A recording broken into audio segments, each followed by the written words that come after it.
babám útra készen, becabotom, felszereltem, a csalikat összeszedtem. Vár minket egy jó hétvége, kis csónakom evezője.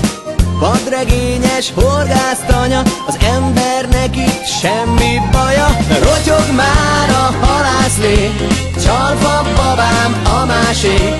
Így az élet gondtalan, becázhatok boldogan.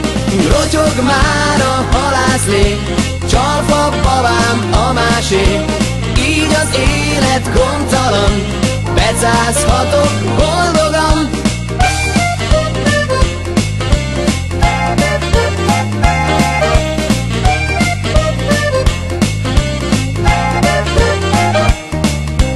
Kockás king és szalmak kalap, vígan úsznak még a halak. A legnagyobbat partra húzom, ragd a tüzet, kis angyalom.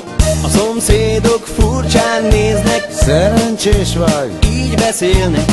A nagy zsákmányt vagy a kislányt, vagy mindkettőt irigylik tán. Rotyog már a halászlé, csalfa babám a másé. Így az élet gondtalan, becázhatok boldogan. Rotyog már a halászlé, csalfa babám a másé. Így az élet gondtalan, becázhatok boldogan.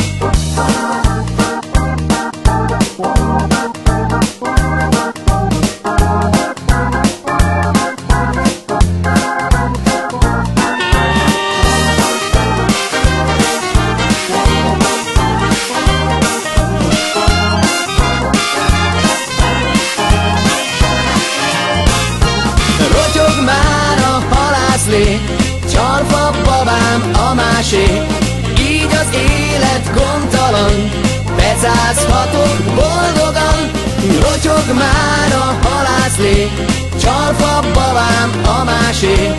Így az élet gondtalan, becázhatok boldogan.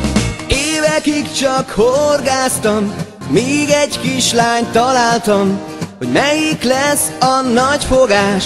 Mind a kettő nem vitás, mert rotyog már a halászlé, csalfa babám a másé.